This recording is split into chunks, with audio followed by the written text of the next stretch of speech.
Kat and Rai Rai are nominated for eviction, but what will this weekend's Golden Power Veto competition entail? Find out now on Big Brother Cheesecake 5 All Stars.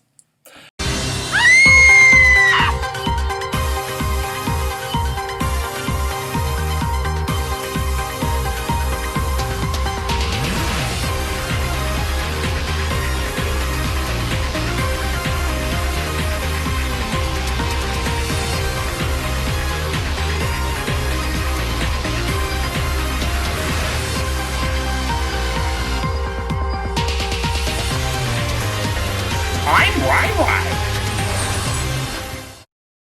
Hello, I'm Andrew Shevsik Moonves. Welcome to Big Brother Cheesecake 5 All Stars. It's day 19 inside the Big Brother Cheesecake house, and this week, Chantel is the head of household. She nominated Kat and Rai Rai for eviction, but the Golden Power Veto can still change the nominations. Who will win it? We'll find out tomorrow. And what will the competition be? We'll find out shortly. But first, Nick and Lindsay hosted their third Reality Realness episode of the season with the Week 2 evictee, Charlene. I am very proud of Charlene because I did not expect her to go on Reality Realness, and I expected it to be cringe. And as Aton and Chanel pointed out in the group chat, I thought she did a great job. So thank you, Charlene. What was interesting is right off the bat, Nick and Lindsay screwed. They screwed up. Nick asked, who did you pick to play in the veto competition? Because you got house guest choice. And she goes, I don't know who I picked. I can't remember who I picked. And Charlene never got house guest choice. Chad got house guest choice and picked Rai Rai. And Chanel got house guest choice and picked Joanne. Charlene never got that. She just picked Curtis, which she did say because she had a medical procedure. So, so I felt bad that Nick asked, who did you pick for house guest choice? And it kind of flustered her. But so that's on you, Nick. It was funny when Charlene said, I don't like Joanne. Shh. I'm thinking, this is not a secret. I mean, did we forget the big fight between Charlene and Joanne in season 2 when they went at it for God knows how long? And and Charlene finally said, which of your 5 jobs are you going to today?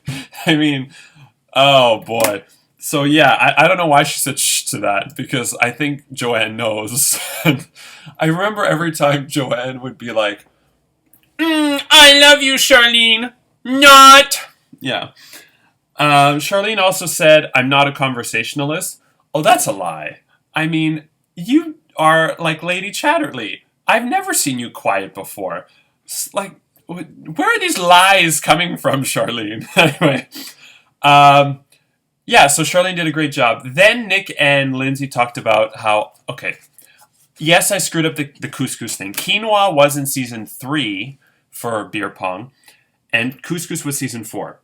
You have to remember that I was doing this competition Wednesday night after I won an individual immunity and had a tribal council in my Survivor org, and yeah, it was like 2 a.m. So yes, I screwed that up. It didn't affect the winner because neither Charlene nor Jeffrey got quinoa or couscous. The marshmallow competition, I love how, I think it was Lindsay said, this is 2020 and marshmallows, life goals. Yeah. I also loved, I have woken up in Big Brother Cheesecake and in other orgs to 99 plus messages before. I love that. When I see 99 plus, I'm like, ooh, goody. It's a great day today. The Pooh Brown veto on the wheel does mean a fast forward. But what I think, when Lindsay asks, is the Pooh Brown veto in play at all? Yes. So when the Redemple Temple inhabitant who returns to the game twice, when somebody from Redemple Temple comes back, they will have the option of spinning the wheel. Half the wedges will be a fast forward, and half the wedges will be an actual Pooh Brown power veto. And then if the person returning says no, then it will be open to the rest of the house guests. Also, I think Nick said it's interesting that we're playing for these vetoes early on, that you can just win them. But I want to clarify that there's 6 vetoes, but it's not in the first 6 weeks. It's in 6 predetermined weeks. So week 3, this week, is not one of them. And the reason for that is if I put the 6 vetoes right off the bat, then there could be a week where like 4 or 5 people want to play a special veto, and then it gets messy.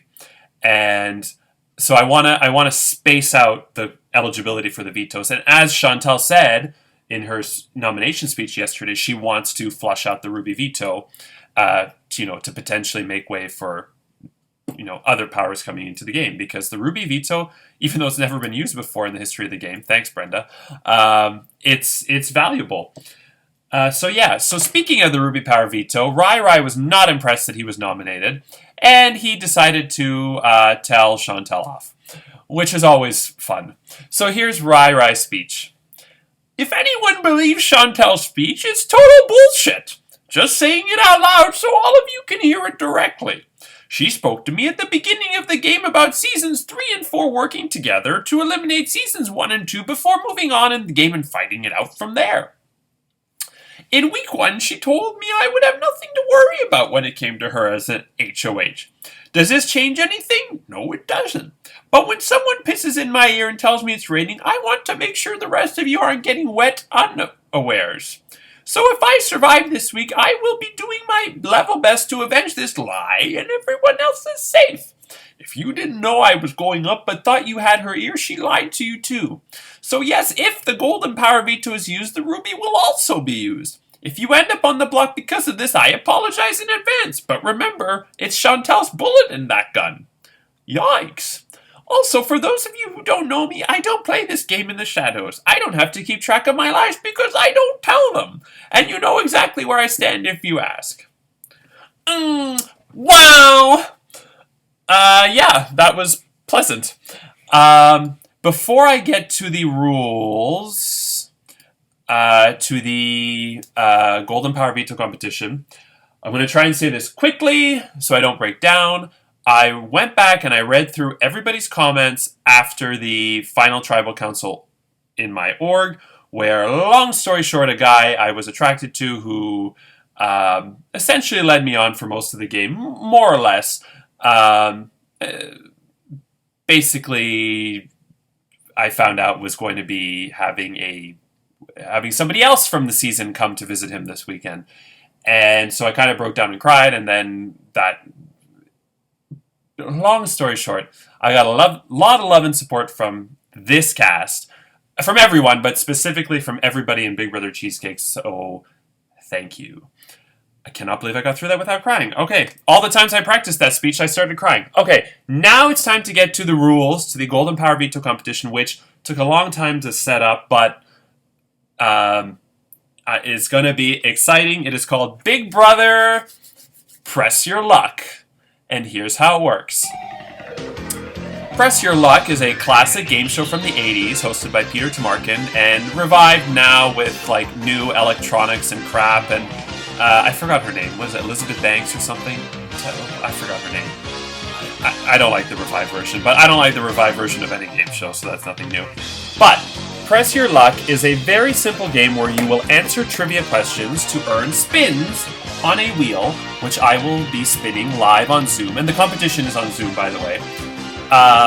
So in the first round, I will ask questions. Now, because I was so busy this week, I couldn't write questions, and I have lots of leftover history questions from the Tetris competition, so spoiler alert, if you're bad at history, sorry, it's coming up again. I'm not going to let those questions go to waste when I've got so many of them just sitting around. So I have 5 history questions. They are multiple choice, but here's how it works. I will read a question out loud. The first person who yells out an answer, doesn't have to be right or wrong, but the first person who yells out an answer, that answer will be the first of 4 multiple choice responses. The rest of the people playing will get to choose one of the multiple choice.